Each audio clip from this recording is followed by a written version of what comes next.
late na kasi kami nakauwi kagabi, hindi ko na naipasok. Napatitikitan dalawa. Sabi ko ano, makiusap po ako sa inyo, baka pwede po kahit. Sino po nagsabi sa akin na makiusap kayo sa akin? Sino po dyan? May iba natangkad po pa kami.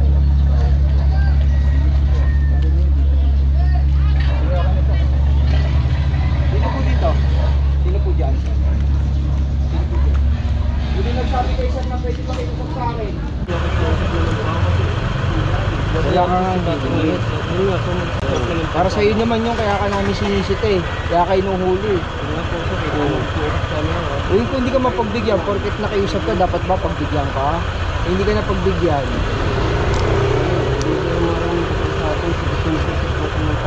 Ay, hindi rin ikaw sir yung marunong sumunod sa batas. Yung ginhawa dun sa mga driver, of course, syempre, pag nahuli sila, pwede na nila yung bayaran online. Sa mga enforcer naman, iwasan na natin yung pakikipagtalo dun sa mga driver. Bakit kailangan namin mag-confiscate ng license? Pagka nahuli na sila at hindi nila yung nasettle within 10 working days at nahuli ulit sila, pwede na natin siyang confiscate yung kanyang license. Hindi na makapag-renew if ever talaga sobrang dami niya ng violation na nakamit. Maaaring masuspindi yung iyong lisensya or maaari rin ma-revoke yung iyong license. Alright. Kung talagang nakukumit niya yung violation na yun. Alright. Thank you so much, Officer Cortez. Mabuhay po kayo.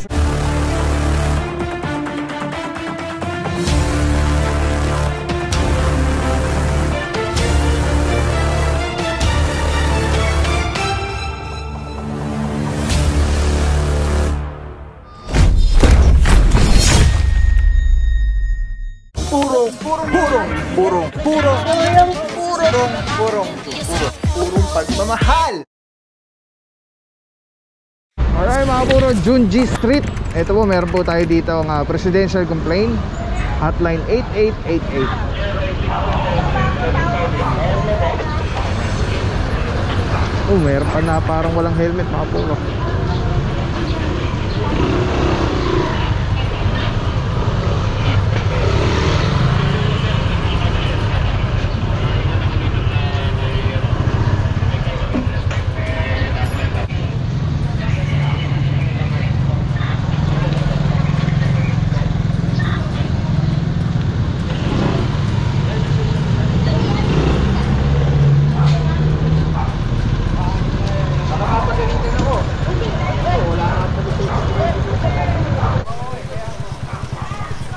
Mga puro, Junji Street, kasama rin po natin TTMD, Tigas Ipagaling, Sudex Cardenas.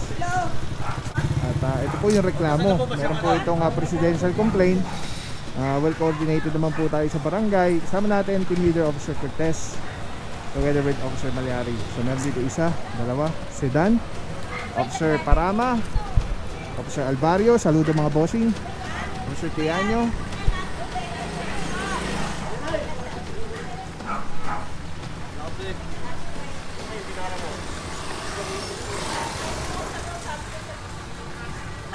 Dito mga puro merong isang Toyota Innova. Yan, naabutan din tayo. Tapos kung sino hindi natin alam kung one side parking or both side walang parking. Alamin natin mamaya mga puro. Sama naman po natin ang barangay.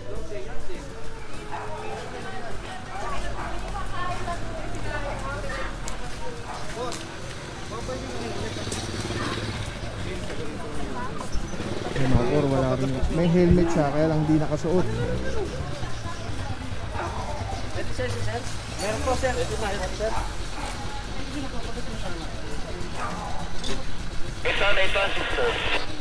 Si Bossing may helmet din si Bossing kaya lang hindi niya suot kanina. Ay, ano pala sir? Ito naman si Sir, nasa sito na rin yung helmet. Pero kayo kami Para dyan, 6-2. Padita isa, maninikit. 8585. 85. Ito na yung may-ari, sa lugar ng Barangay Caligaya. So, nag-clearance po kami. Pakita po kayo ng violation, wala po kayo suot na helmet. Ha? Bibililang po kasi. Pasensya na po, sir. 585, sir. Okay, yung mga puro ano, within the perimeter ng clearing operation, lahat ng traffic concerns ay lahat po yan ay isakop ng ating operation. So tulad yan, meron tayo na encounter na walang helmet, titikitan din po. Dito mga kasama natin, Officer Calebag. Good morning, boss. Good morning. Good morning. Dito is Officer Saraya. Nasa Kasama natin ang mga tropa ng barangay. Saludo mga boss. At tumutulong sa atin para mag-guide kung walang safe parking o wala. At kasama pa rin natin team leader Officer Cortez. Saludo bossing. Napapatikin na lang po si Madam. Akin na!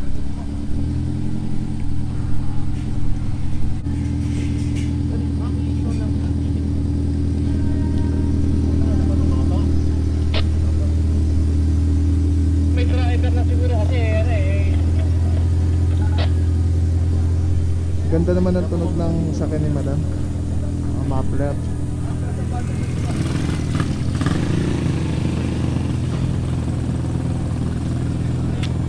Alright, so far yan nga mga puro yung mga titikita natin. May mga driver naman po lahat. Tapos yung walang driver, yun po ang matotow. Antabay lang po mga puro. Let's go guys. Alright guys, so natikita na yung sakyan dito. May tinitikitan pa doon. Dito may tinitikitan pa rin po natin. Again, kasama pa rin natin ang TTMDT kasi pagaling Sir Dexter Cardenas. At syempre, Officer Cortez, ating team leader. Officer Cortez, good morning sir. Sir, meron lang po kami one question. Okay lang po ba bossing? Sir, ngayon nga po ay nagsimula na yung single ticketing system STS ng MMDA. Can you give us information about this po sa single ticketing system na ito? Yun, ngayong araw, nag-start na yung ating implementation ng single ticketing. Yung fines and penalties sa bawat lungsod. MMDA, LTO, local government. Bawat city, isa na yung magiging fines and penalty nila. Kung before, iba yung sa Manila, iba yung sa QC, iba yung sa Caloocan, iba yung sa QC, ganun. Ngayon hindi na. Anong sa tingin niyo yung magiging nito, yung ginhawa para sa driver and para sa atin, sa mga local government? Ano po ba yung mga benefits na ibibigay nitong single ticketing system na to? Yung ginhawa dun sa mga driver, of course, syempre, pag nahuli sila, pwede na nila yung bayaran online. Yung ganun. Sa mga enforcer naman, iwasan na natin yung pakikipagtalo dun sa mga driver. Bakit kailangan namin mag-confiscate ng license? Pagka nahuli na sila at hindi nila yung nasettle within 10 working days at nahuli ulit sila, pwede na natin siyang confiscate yung kanyang license. 10 working days, dapat makapag-file sila ng protest or masettle nila yung kanilang penalty.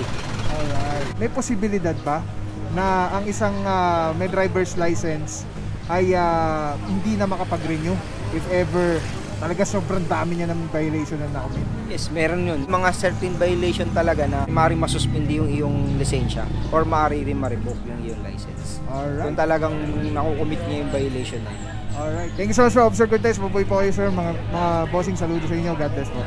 Ay mga puro no, grabe. Nabigyan na sa atin lahat ni Officer Cortez at ang detalye with regards sa single ticketing system ng MMDA together with the LTO and 17 LGUs. So ngayon nga parang 7 pa lang, parang phase 1 itong tinatawag. 7 pa lang yung nag-i-implement ng single ticketing system.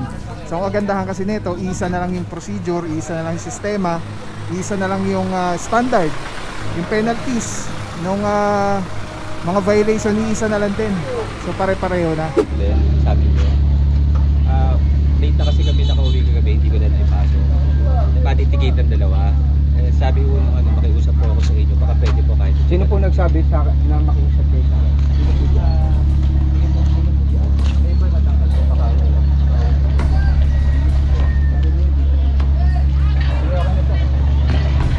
Sino po dito? Sino po dyan? Sino nagsabi kayo sir na pwede makiusap sa akin? Sino nagturo? Sino nagturo sa inyo?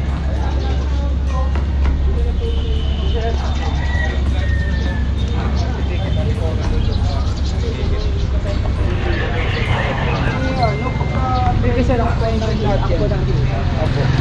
Hindi naman po sa inyo galit sa mga tao ko po. Tinuturo naman po sa kanya na yan, sir. Tigit po natin. Init ka na. Wala kang helmet eh. Nga po eh, mag-uod lang po sana. Wala kang helmet. Para sa iyo naman yung kaya ka namin sinisita eh. Kaya kayo nung huli. Kung hindi ka mapagbigyan, porket nakiusap ka, dapat ba pagbigyan ka? Hindi ka na pagbigyan.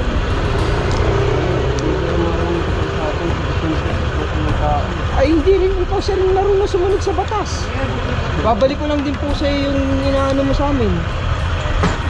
Hindi ka marunong sumunod sa batas, tapos gusto mo, pag nakiusap ka, pagbibigyan ka po. Tama po ba na pagbigyan ka?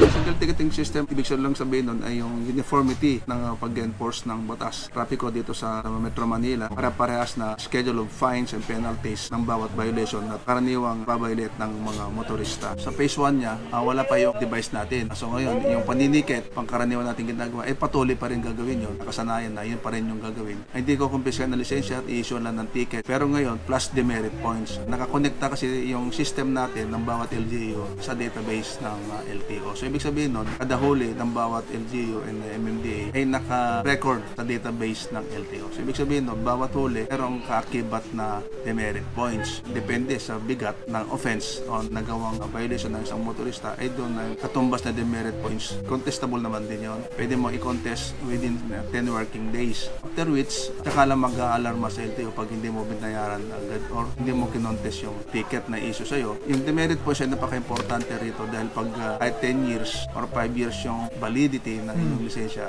ay pwedeng kumpiskahin ng sinamang enforcer ang inyong lisensya kapag may tala sa record na humigit ka na sa 10 demerit points or meron kang outstanding or hindi binabayarang multa. Pag hindi mo siya binayaran or hindi mo siya kinontest within the 10 working days, yung pangalawang offense mo palagi ay pwede na kumpiskahin din ang iyong lisensya. Kahit saan ka mahuli, pwede mo naman rin siyang bayaran anywhere. Nice. Pwede ka magbayad sa counter ng over the counter ng bawat LGU sa City Hall. Also, yung mga payment scheme, electronic payment scheme, katulad ng GCash, Paymaya, and other sa mga bangko na katuwang natin sa e-payment. May limitation siya ng tatandaan po natin ang pagkakaroon ng lisensya isang privilege siya. So, ang gobyerno, through LTO, pwedeng bawiin anytime yung lisensya once you committed the maximum number of demerit points.